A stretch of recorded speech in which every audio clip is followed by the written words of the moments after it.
Hello, everyone, and it's been a long break, and it is so nice to be live, even though the emails went out accidentally as a rerun, but this is actually live. So, Dr. Judy here, Dr. Judy WTF. I am the director of the Psychological Healing Center and creator of the Mind Map system, and I have a beautiful team of people that I have trained into the system who helped me deliver the mind map process, the mind map journey to healing, which we're going to get into tonight. So I missed everyone. I've been out for a while. They love my house for filming. So occasionally I am asked to leave my home office here at the Psychological Healing Center. And then a film company moves in and they do their thing. And it's kind of a lot of fun, and it's also a hassle, and it means that unfortunately I'm a little bit weird hotel rooms, and I can't really do the show, but I really am very glad to be back here live talking to everyone. Hope to talk to you in person, so do call in. This is a call-in show, 323-524-2599. And the topic today is molecules of love, acclimating to narcissistic deprivation. So I'm sure you've heard the term breadcrumbing. It's sort of like breadcrumbing. I'm going to get into this topic. And each week I get inspired by a patient to do a particular topic. And this one was inspired by a patient of mine because she kept seeking what she didn't have in her relationship, particularly with her father. And so she was searching for any little molecule of love that was going to help her from becoming love starved. So I want to hear from you. I want to hear about love starvation and then how people acclimate to this deprivation, because that's what people do. And why do they do this? Because oftentimes they're toxically tied to the relationship, and it would be way too painful to exit the relationship, the abandonment and the grief and the heartache. And then also, if one is married to someone who's narcissistic, the divorce and child custody and entanglement via property and other assets, it becomes a real messy thing. So what a lot of people end up doing is they end up accommodating to the little that they get. And the little that they get is sometimes even more, unfortunately, than they've gotten in their family of origin. That's what's so sad. So let's talk first about the mind map and the roadmap to healing, which I have broken down into 3 steps, 9 panels, 3 steps. And the first step is looking at how everything gets encoded in you, how the wounds of childhood react and then encode into horrible core beliefs about the psyche, horrible core beliefs about the self. In order to make therapeutic progress, we have to decode all those lies and misperceptions and basically take down the system gone wrong. And we've got to start recognizing things like inventory on the chaos of life based on the bad blueprinting, the defense mechanisms people erect so that they don't have to face the pain. And common ones, for example, might be drinking too much, smoking too much, eating too much porn, shutting down. We're very creative. We've got lots of ways of defending ourselves, which end up hurting us more than helping us, because they don't allow for us to grow. They don't allow for us to be intimate and vulnerable and make a true connection with another human being. And this whole system then breaks down. If you could see panel 6, that's a metaphor for the breakdown. And through the process, the breakdown becomes the breakthrough. So to recap all of this, Mind Map Made Easy, we encode our blueprint of the past. We have to decode it so that we can dismantle the effects on the psyche, and then we have to recode for health. So why are people accepting molecules of love? Just as I imply in the title, a molecule of love implies that there's not much going on, and basically there's not a lot of oxygen in the air in that relationship.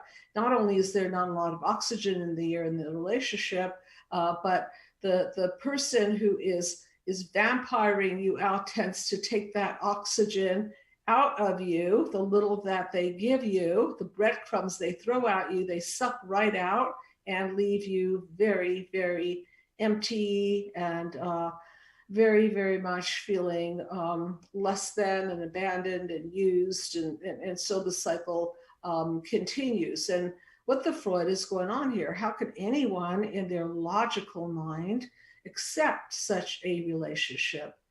Well, it's not logical, and that's why it requires a psychologist or somebody well-versed in the mind map system, or somebody very well-versed in narcissistic and abuse and recovery to figure out what the Freud is going on here. So let's track the whole thing and see the setup, the system gone wrong, and then what happens in terms of how that person ends up with a person who's just doling out molecules of love, and then what that does to the human psyche, and then how that is repeated and reinfected. And not only that, it moves on to the next generation. So this is not a thing that just goes on in this generation. This then gets passed down, because if you're a parent and your children are watching you accept this low bar,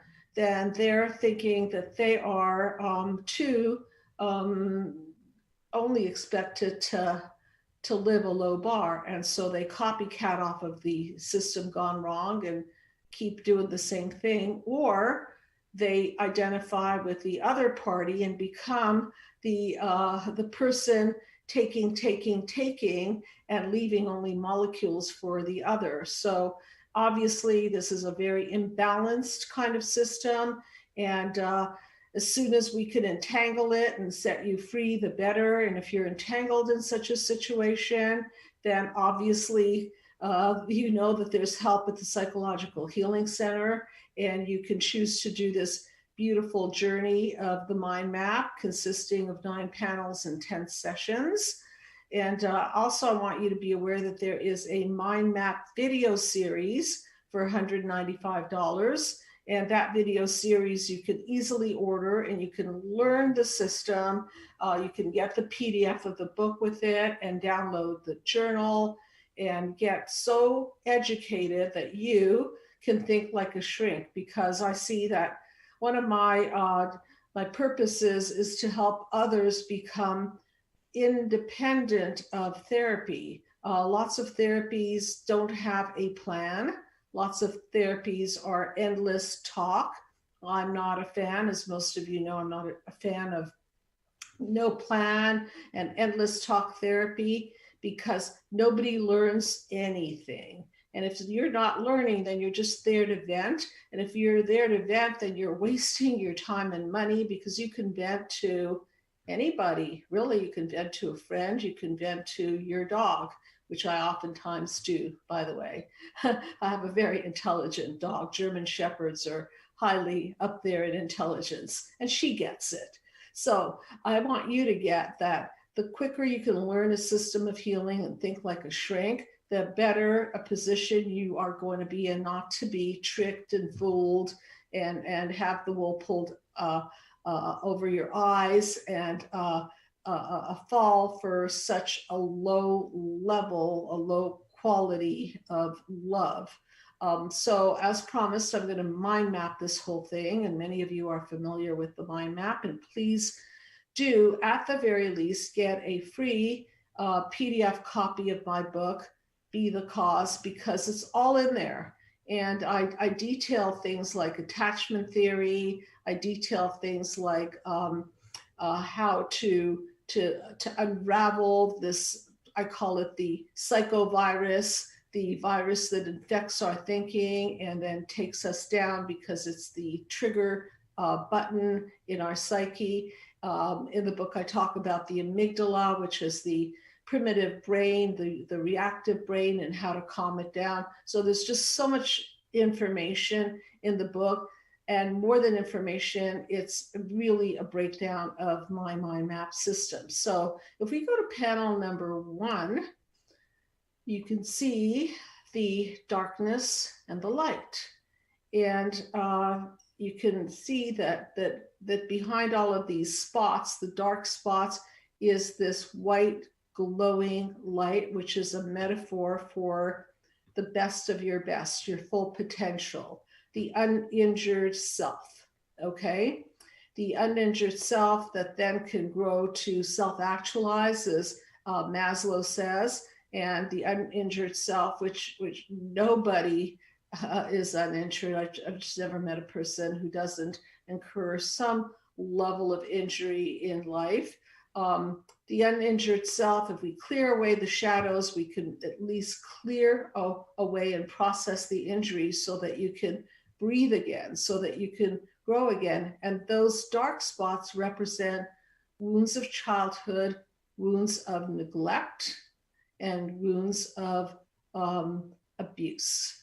And the neglect ones are, let's say, emotional neglect, narcissistic neglect, which is really where the parents absolutely lack empathy and they neglect to put you first. They neglect to consider your feelings. They neglect to consider your agenda, your thoughts, your creativity. Instead, they use you to fulfill on their agenda. So that's the narcissistic injury, the system gone wrong, where parents lack the empathy and they turn the whole system toward themselves and away from the needs of the child. The abuses, of course, are pretty obvious. We've got sexual abuse, pretty obvious, verbal abuse, pretty obvious, and then we've got the smothering and the controlling.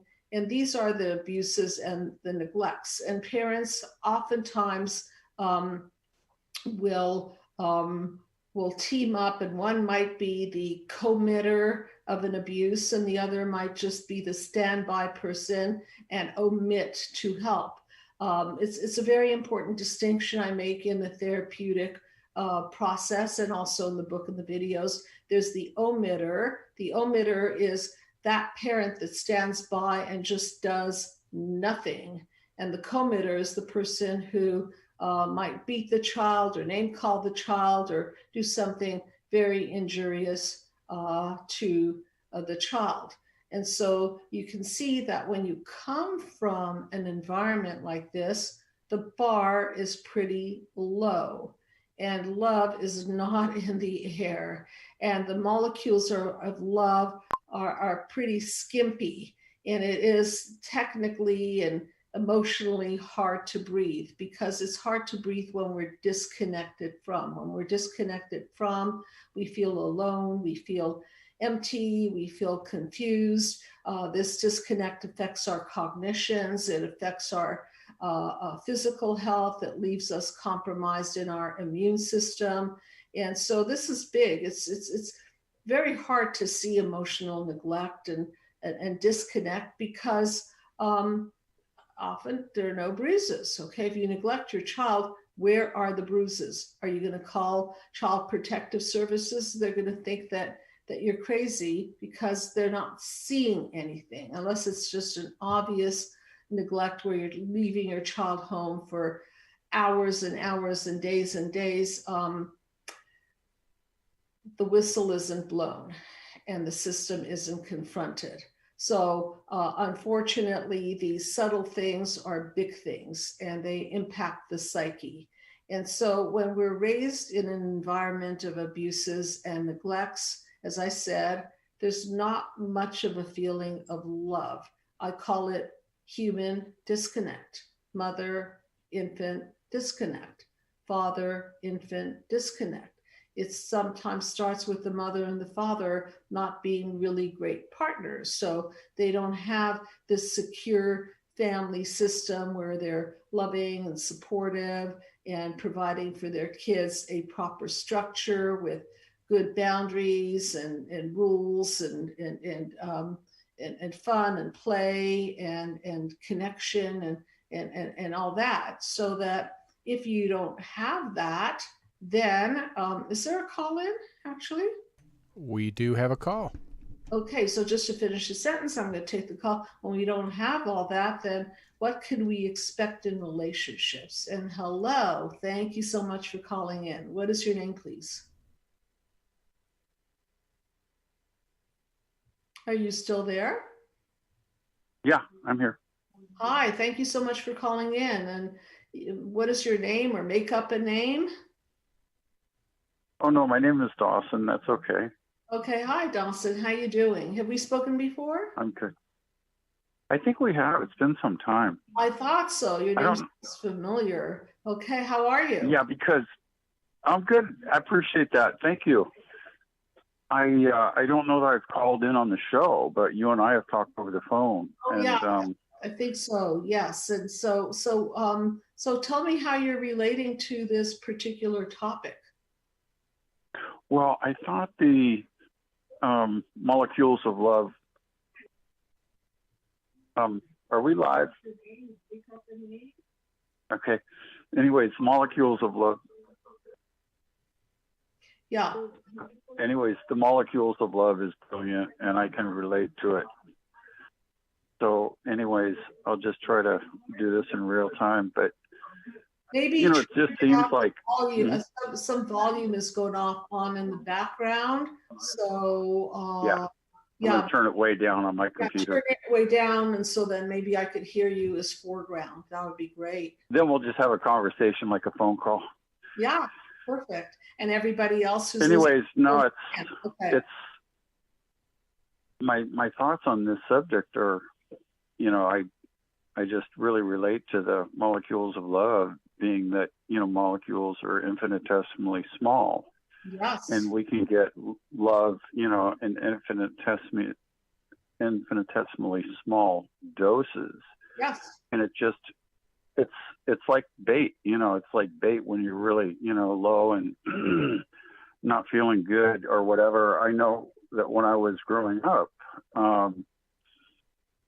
I just felt like I was at an all-time low in terms of self-esteem, in terms of self-worth, in terms of getting, good, positive support from people around me. And others, I would be mistreated, by people in my life, whether it was family or friends. And this treatment, other people would witness this treatment. So it would teach them that my bar was really low, like you were saying, and so it would teach other people how to mistreat me or abuse me, and so I've been, I've come a long way since those days of being a teenager, and being susceptible to that kind of nastiness. But the breadcrumbing still kind of goes on with some relationships I have, work relationships and things. And, I'm much more conscientious of the breadcrumbing, phenomenon. But what I was thinking was that, when we're caught up in this vicious cycle of being around narcissistic people that are giving us very little, and wanting a lot, it's like a vicious cycle, and it's hard to break away from it or break out of it. And right. And do you know why? I just wanted to ask you, do you know why for you it was so hard to break out of? Well, that's a good question, because I didn't have any good role modeling, or I didn't have any good, healthy outside input. It was just a small little world of me and all my little friends and my family. And, things didn't really pick up for me and improve until I got out of that town and away from those people and got some distance from my family. and, learn to live my life So you on my own. And you have to pull out of the system.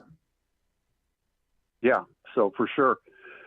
And I knew, there was problems in the family, with the nuclear family and the family unit and all that stuff. And it wasn't until around the year 2000 I really realized, I was being gaslighted by my mother, and that was way before I would learn about narcissistic abuse. I didn't start to learn about narcissistic abuse until 2015, into 2016.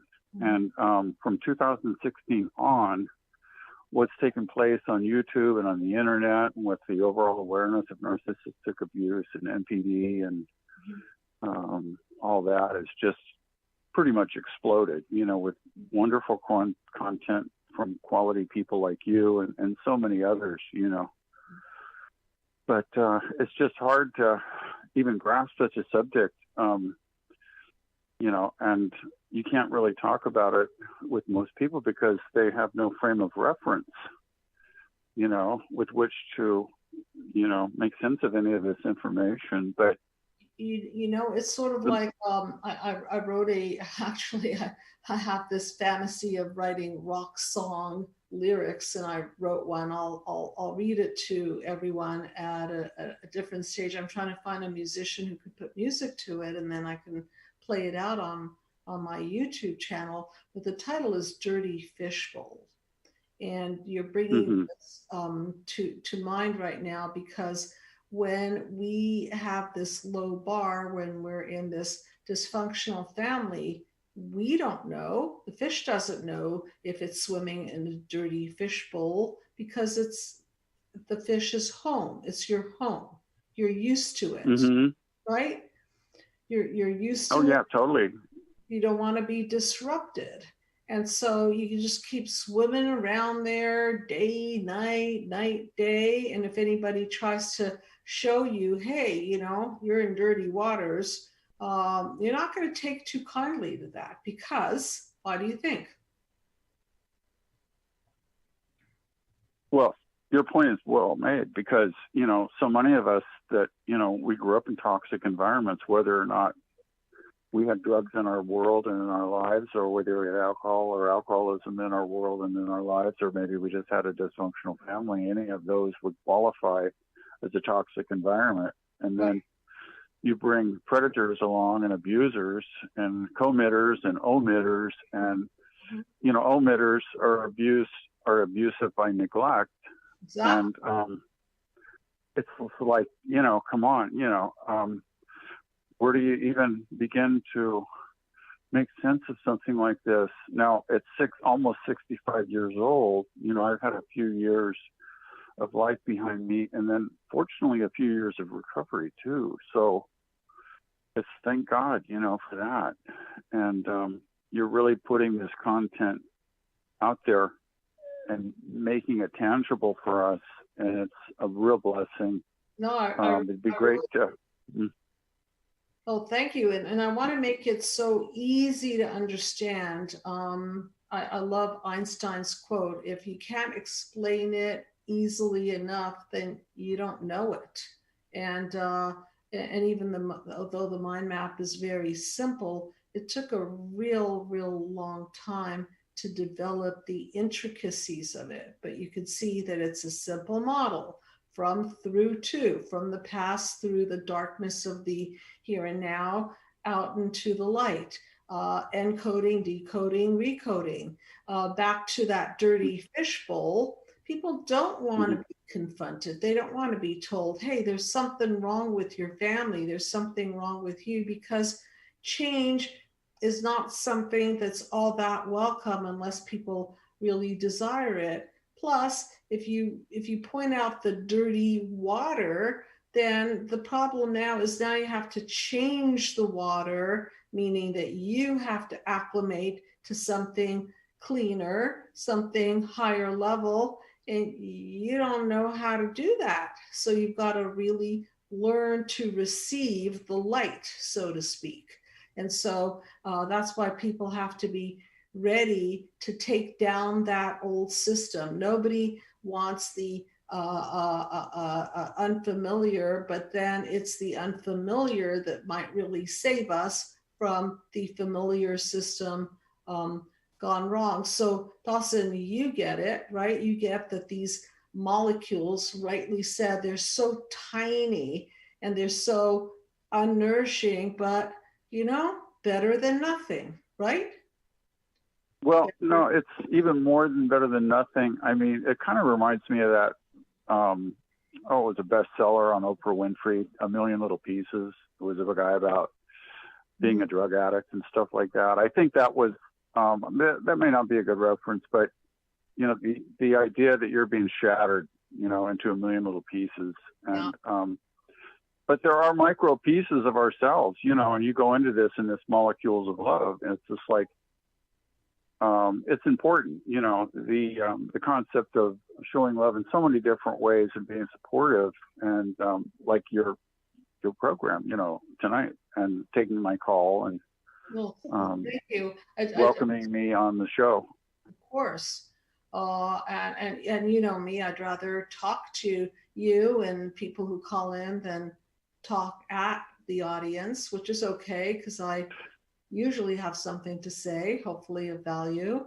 But it's been great. I wanted to say, and I know that you're not a robot. You're not going to just sit there and speak and speak and speak. You did want some call-ins, but I think that the mind map is absolutely brilliant. It's just up there with Einstein's theory of relativity and some of these other really hard to wrap your mind around concepts. Although I'm not well versed in it. I mean, I get the gist of it, and you've gone over it, a number of times. But in terms of training, like your staff, obviously that takes some involved doing, So, but no, I think it's absolutely brilliant. So you should get tremendous praise for your work there.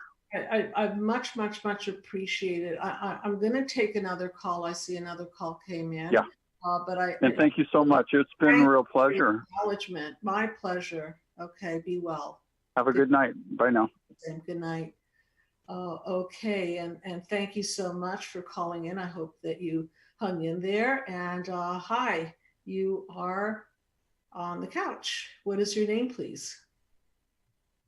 Hi, Judy. This is Elizabeth, the artist from Mississippi. Oh, hey. That I wrote you. Yes, I wrote you because I just really, you solved my problems.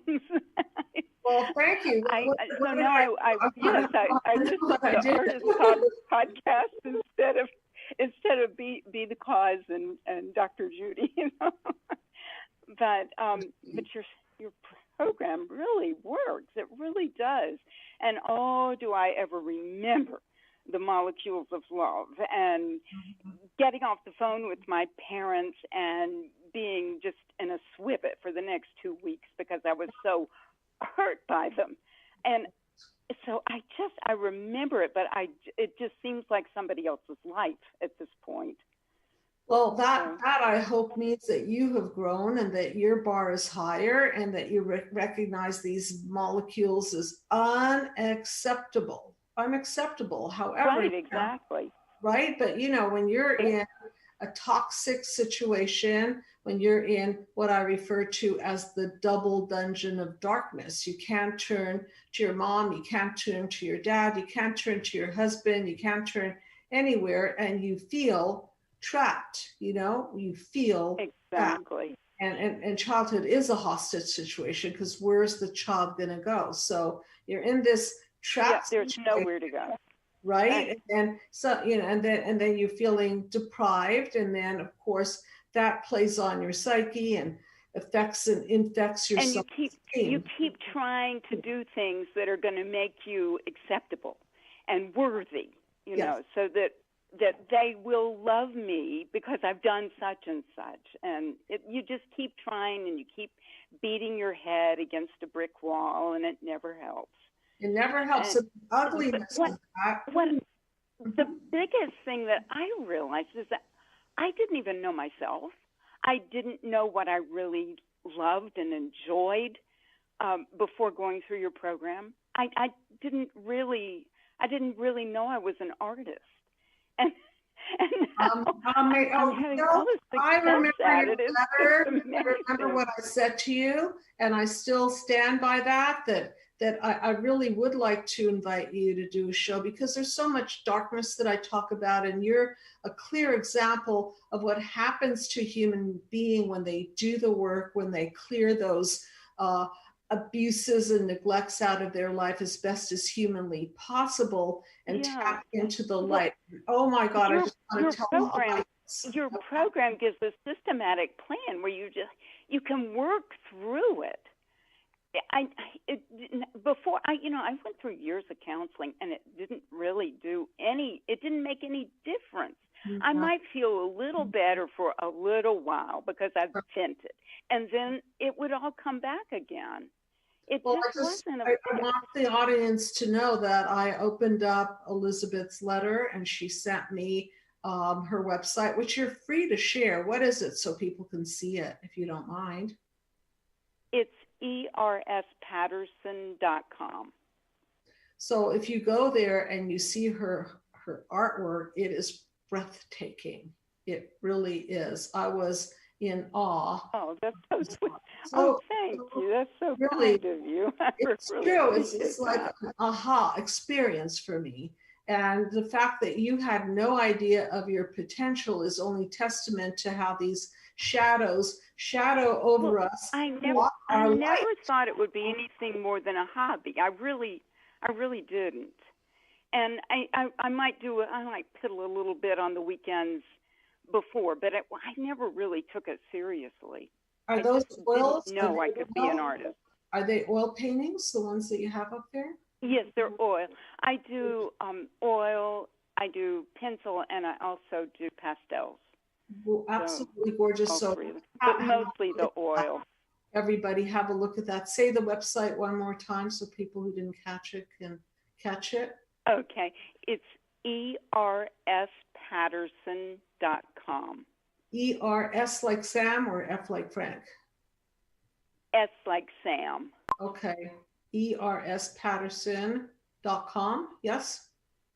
That's correct. Okay. Have a look, everybody. It's breathtaking, truly. And this is... Oh, that is so nice of you, Dr. Judy. I really appreciate that. It's true. And we will do a show. So why don't you send me another email? We'll plan something, because I want the audience to know what potential lives inside each and every one of you. It's amazing. Okay. And these core beliefs, I'm not good enough, I'm a loser, I'm this, that. And remember Greg the loser, who calls in intermittently? This man is incredible. He lost, I forget how many pounds, and he did an amazing dissertation. He has a PhD in a healthy relationship. And, I've just watched people turn around, and it is the most beautiful thing in the world. Is that some of the artwork?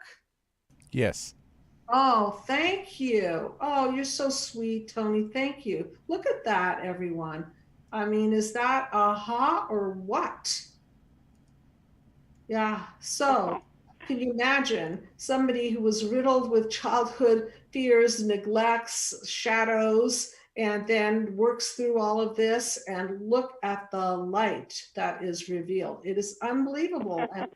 And that's why I want to have you on the show, because I talk so much about narcissism and neglect and that. And of course I will on the show with you too, but my point with you on that show will be how it is possible to go from the darkness to such light. And we all have this. Well, it really is. And I tell people about your program.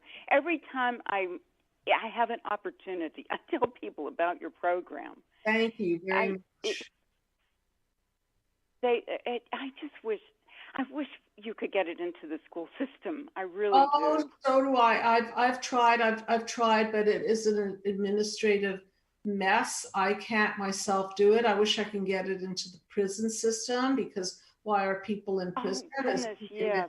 Riddled with childhood wounds, right? And the two ends of our society, the prison, which is the end of the road of real systems gone very, very wrong. Oh, And it really the school is. system, where we can do some prevention and into the hands of parents so that they can do a better job cleaning up their own wounds so that they don't pass it along to their children. But please be in touch. We're going to do this show so that we can reveal the beauty of doing the work and what light lies behind it. So I'm thrilled to have you on tonight, that you called, and that we can show the audience your gorgeous artwork. So we will be in touch. Oh, that's so sweet of you. I really do appreciate that. And I would love to do a show with you. I really would. And if there were anything that I could do to get your program even further out there, I would be happy to do it. You've done it. You know what you've done is, through the work that you've done, through the mind map work, you have revealed light, and it's so valuable, not only to yourself, but to other people. It's such a beautiful thing to know that this potential lived inside of you and wasn't uncovered until you bothered to break down your system gone wrong. And now you're not just a little molecule of low self-esteem. You are a bright, shining artist. It's incredible. So yes, so we'll be in touch. Write me again. We'll plan this. Okay, so thank you. I will continue to talk about this setup for molecules of love. Thank you, Elizabeth. Good night, and I'll hear from you soon. Okay, good night. Thank you. Okay, you're welcome. Okay, so you can see how Elizabeth turned her low level, barely molecule of anything into this explosive, beautiful art. And that's what lives within us. So again, I want people to understand that, we have some questions from the audience. I'll finish this thought. So I want people to understand that we're groomed to accept too little. We're groomed. And yeah, what are some of the questions in the chat room?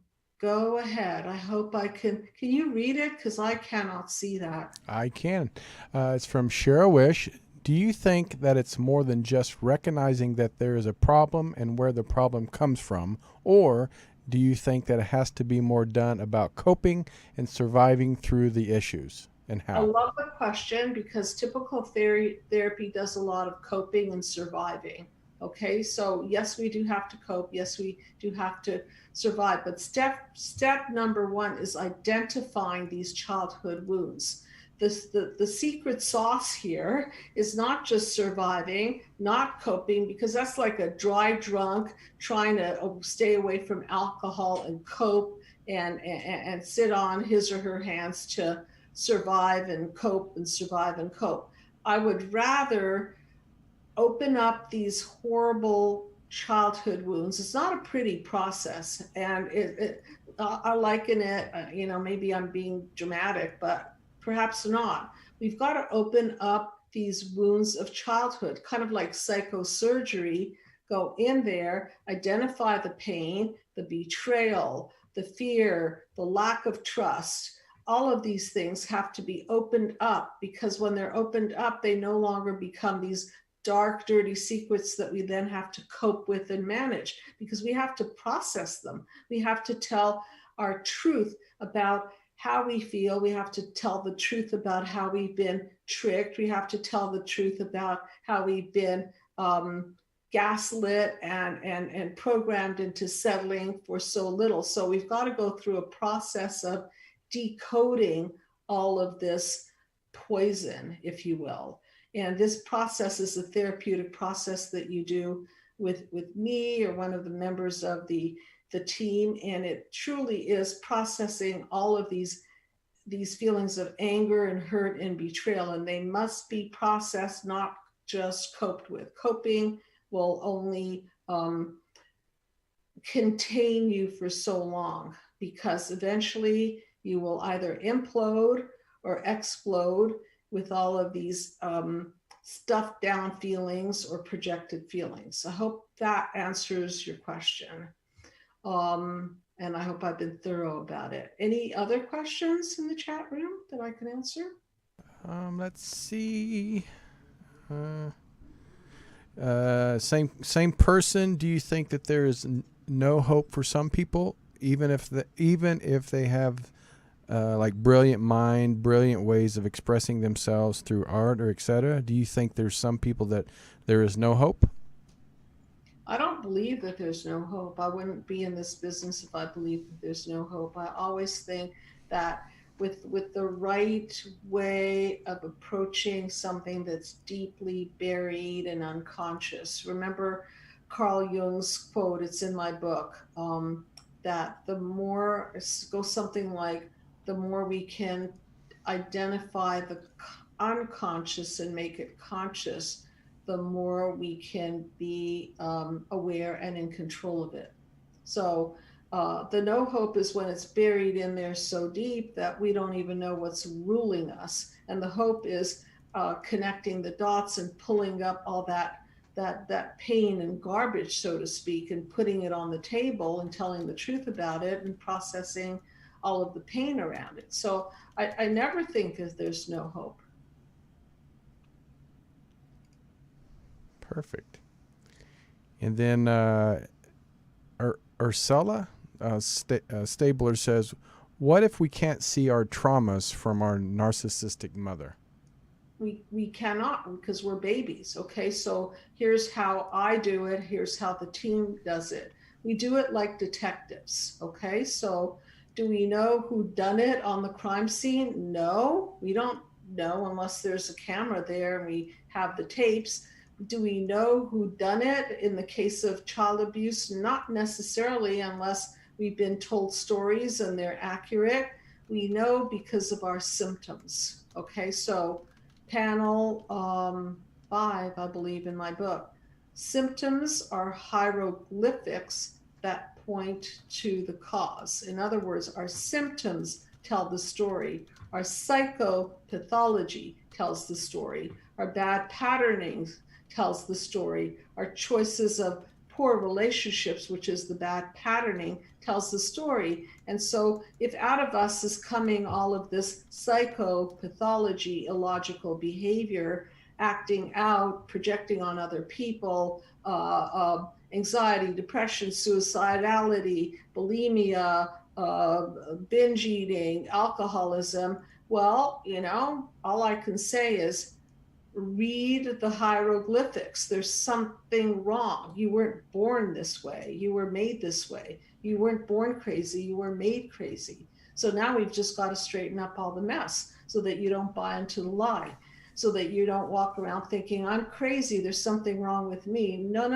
You were made crazy. So we have to see how that happened so that you can understand the pathway out.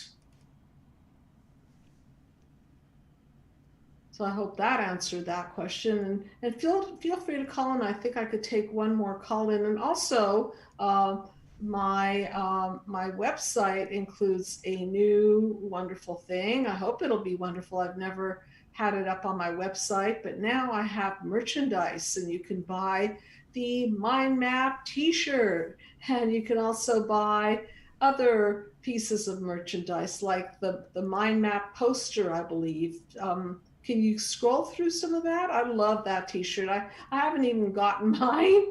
I'm going to have to order from my own merchandising shop my Mind Map t-shirt. So if you'd like to have one as a symbol and a reminder of the pathway to healing, and as a symbol and a reminder of being the cause and losing, being at the effect of, there it is. I think it looks beautiful, and you can order it, I presume, in all kinds of sizes. And then I think there's other merchandise up there. Is there, Tony? Can you see? When I clicked on it, I only saw the t-shirt, but maybe they're adding it. But I put the link in the chat room for people. So okay, awesome. I really appreciate that. So this is how it works. Molecules of love. We're groomed to get so little. Why are we groomed to get so little? Because the narcissist doesn't want to give too much at all. So it makes the narcissistic individual wants you to be used to very little, so they don't have to work so hard to please you. So they could just give you a molecule, and you're like,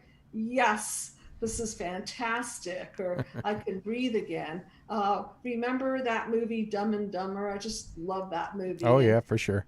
remember that? And toward the end of the movie, the guy is asking this gorgeous woman who I think at the end there's a bunch of models and on a bus, and he says to the one of the women, "So do I have any chance with you?" And she says, she thinks about it and she goes, "Well, maybe like one in a billion. I forget the exact words, but she goes, you're like, yes, maybe one in a billion. And that's that little molecule, right? And then what's his answer? Yes, that is so awesome. And so that's what the person who's groomed to accept this one little molecule of love feels in that moment. Like, wow, he looked at me, or she looked at me, or she talked to me, or she told me that I wasn't as bad as I thought I was, or some little molecule thrown that way. And so when you're raised with that low level of love, then you settle for that low level of love. And then you get programmed to think that you're not good enough and you don't deserve it. And then, as Elizabeth pointed out, then you work very hard to deserve it. And then you become the slave of the person who keeps triggering your low self-esteem. And then you keep delivering the goods to that person, trying to prove your worth, trying to prove that you're worthy of more than one molecule. Maybe two molecules would be nice. But do you see the slavery here? The psychological slavery? It's pretty profound and very painful. And unless you really bust the system, because remember, this therapy is not just talking and crying and venting and so on, although people do talk, obviously, they do cry, obviously, but the main thrust of the process is to identify the lies, to identify the system gone wrong, so that you're not stuck in this psychological prison. So, do we have any other questions or thoughts? Yeah, Ursula did ask about where's it at? Oh my gosh, what about narcissistic grandmothers, and can bipolar come from narcissist? Well, the bipolar is a chemical imbalance, and when somebody is bipolar, there are certain manic episodes and depressive episodes and descriptions of those that have to be met to qualify. And even though I'm not crazy about the DSM and diagnoses, remember, the mind and the body are interconnected, right? And so tell me the question so I could put it in the context of all of this again, please. Let me go up here real quick and see. My mother's mother was a raging narcissist, lives with me now, and I am seeing her act out all the time like a 2-year-old. I've been researching rage, and she uses silent treatments and passive aggression, but then it comes down here. What about narcissistic grandparents, and then can bite?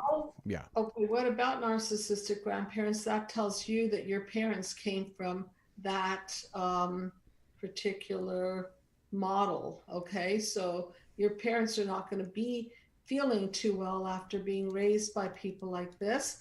And if they're babysitting you and they're a big part of your life, there's bound to be an effect on your psyche. And in terms of the topic, molecules of love and accommodating to it, when a child is in a hostage situation, that they've got to accommodate to it. So they either people please and try to be good little girls and boys and do better, or they try to do the fight, flight, freeze, fawn. Most children can't flee, so they may just freeze, or they may give in and fawn. And so when a grandparent could be like a parent to a child. I was mostly raised by my grandparents, fortunately, because they were better at it. They had more compassion and love. And so if you're lucky enough to have grandparents to mitigate some of the damages of the parents, that's a wonderful thing. And if you have grandparents that are really imbalanced, why are they imbalanced? Well, I still think that there's plenty of explanation in the cause because, again, the mind and the body are interconnected. And if we're made crazy, it's going to imbalance our minds and we're going to act out and we're going to rage and our emotions are going to go high and low and we're going to be a mess. A complete mood mess and an acting out mess. And again, it's back to we're not crazy, we're made crazy. Okay. And sometimes it goes so far that medication management has to be part of the process just to dial down the bipolar because the bipolar can really wreak havoc on a person's life. So it's important to manage these highs and lows as the person gets therapy and goes through expressing and integrating their emotions. So is there anything else that anybody has questions? Let's see. I'm just reading here. A lot of people commenting. What would you say to a person that sought professional help? Their counselor gave up on them, which set them back mentally tremendously, so bad that I think he said he tried killing himself. This is for a friend, not this person. I would say don't give up because sometimes it's not a match. And sometimes I personally have had patients where I've worked so hard and for whatever reason, I wish I had even a higher level of skill and higher levels of knowledge with all the effort. This, I guess, speaks to people who are sometimes very hard to reach. And if I can't reach them, somebody else may be able to reach them because sometimes people are so hell-bent on doing the same thing over and over, even though they know better, even though they know the results end in chaos and breakdown. Sometimes it's like that toxic bond is so strong. So don't give up. Maybe you have to go through hell to have it break down on you over and over again. And sometimes a therapist must step out of the picture because I think it's wrong for a therapist to take somebody's time and money if the program isn't moving ahead, or if the therapist wants to hang on and give the person support while they're stuck. That's okay too. Whatever will move the person through it. But sometimes people have to go through therapy, just like rehab. How many people go through rehab over and over again, and they have to keep breaking down, and finally they're sort of sick and tired of being sick and tired. So some of these toxic bonds are really strong. It's almost like a love addiction. And ooh, boy, yeah, it's a fight. Okay, so again, I would say don't give up. Maybe have somebody try another therapist. And you don't have to have ego in the game. If you're a psychologist and a therapist and you can't help a certain individual, well, then refer them to somebody else. Maybe the chemistry is better, or maybe they have a new thought or a new way or something, but never give up.